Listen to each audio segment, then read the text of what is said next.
मित्रों, मासिक धर्म प्रति एक स्त्री को हर महीने आता है। तो आज के इस वीडियो में मैं आपको बताऊंगा कि मासिक धर्म के दौरान स्त्रियों को कौन से कार्य नहीं करने चाहिए, स्त्रियों को किस श्राप की वजह से मासिक धर्म की पीड़ा होती है। इस विश्व जगत में जितने लोग हैं उनके अपने अपने विचार हैं। जब स्त्रियों को मासिक पीड़ा होती है तो कुछ लोग स्त्रियों को अछूत समझने लगते हैं। मित्रों, मैं आपको एक कथा के माध्यम से बताते हैं कि स्त्री को मासिक पीड़ा क्यों होती है। मित्रों, एक बार देवी लक्ष्मी भगवान विष्णु से पूछती हैं, हे प्रभु, आज मेरे मन में एक प्रश्न को लेकर शंका उत्पन्न हो रही है। हे नाथ, इस विश्व जगत में केवल आप ही मेरे मन में उठ रही मेरी इस शंका का समाधान कर सकते हैं। माता लक्ष्मी की बात सुनते ही भगवान विष्णु ने कहा कि हे प्रिय, तुम्हारे मन में जो भी प्रश्न है जिसकी वजह से तुमको शंका हो रही है, वह तुम निसंकोच होकर पूछो। मैं तुम्हारे मन में उठ रही सभी शंकाओं का समाधान अवश्य करूंगा। तब माता लक्ष्मी जी कहती हैं, हे नाथ, वह कौन सा श्राप है जिसके कारण स्त्रियों को मासिक धर्म की पीड़ा सहन करनी पड़ती है? माता लक्ष्मी ने अपना दूसरा प्रश्न पूछते हुए कहा कि मेरा दूसरा प्रश्न यह है कि प्रभु, एक रजस्वला स्त्री को कौन से कार्य नहीं करने चाहिए जिससे वह अपने ऊपर लगने वाले पाप से बच सके? तब भगवान विष्णु कहते हैं, हे देवी लक्ष्मी, तुमने संपूर्ण मानव जाति के कल्याण हेतु अत्यंत उत्तम प्रश्न किया है।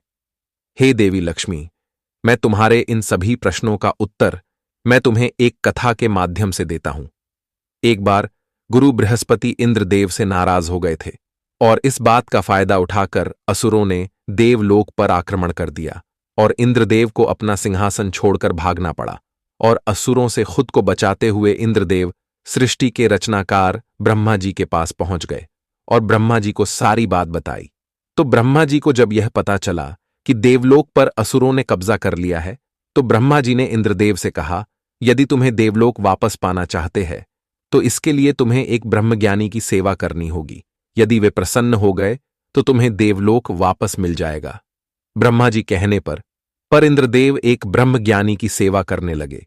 लेकिन इंद्रदेव को यह नहीं पता था कि वे जिस ब्रह्मज्ञानी की सेवा कर रहे हैं उसकी माता असुर हैं, जिसके कारण उस ज्ञानी को असुरों से अधिक लगाव था और असुरों से लगाव होने के कारण वह ज्ञानी इंद्रदेव की सारी हवन सामग्री देवताओं के बजाय असुरों को अर्पित कर देता था।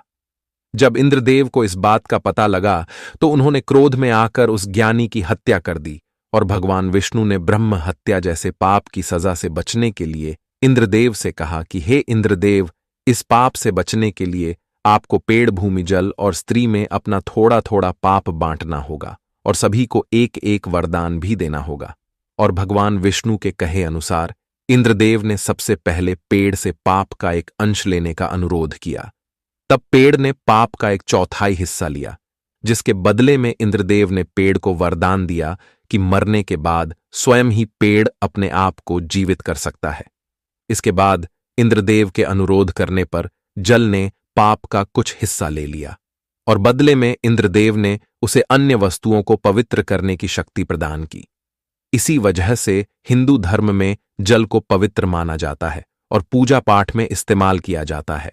और फिर भूमि ने भी इंद्रदेव के पाप का कुछ अंश ले लिया, जिसके बदले में इंद्रदेव ने भूमि को वरदान दिया कि उस पर आई छोट अपने आप भर जाएंगी। और अंत में इंद्रदेव की विनती करने पर स्त्री ने बाकी बचा पाप का अंश अपने ऊपर ले लिया और इसी कारण से महिलाओं को हर महीने मासिक धर्म की पीड़ा सहनी पड़ती है। लेकिन इसके बदले में इंद्रदेव ने महिलाओं को वरदान दिया कि तुम्हें घर की लक्ष्मी के रूप में माना जाएगा और इसीलिए महिलाओं को घर की लक्ष्मी कहा जाता है, क्योंकि एक पतिव्रता और संस्कारी स्त्री घर को स्वर्ग बना देती है। और इसीलिए हमें महिलाओं और बेटियों का सम्मान करना चाहिए, क्योंकि ऐसा करने से माता लक्ष्मी प्रसन्न होती हैं। देवी, आपका दूसरा प्रश्न यह है कि एक रजस्वला स्त्री को कौन से कार्य नहीं करने चाहिए जिससे वह अपने ऊपर लगने वाले पाप से बच सके। जो भी पुरुष मासिक धर्म के दौरान स्त्रियों को स्पर्श करता है अथवा उनके साथ संबंध बनाता है, उसे ब्रह्म हत्या का पाप लगता है। मासिक धर्म के दौरान स्त्री 3 से 5 दिनों के लिए अपवित्र हो जाती है। मासिक धर्म के दौरान स्त्री को पूजा पाठ नहीं करना चाहिए, ना ही सत्संग करना चाहिए। प्रत्येक स्त्री को इन 3 से 5 दिनों में अपने बाल भी नहीं धोने चाहिए। इससे उसके पति की आयु कम होती है। मासिक धर्म के दौरान पेड़ पौधों को स्पर्श नहीं करना चाहिए।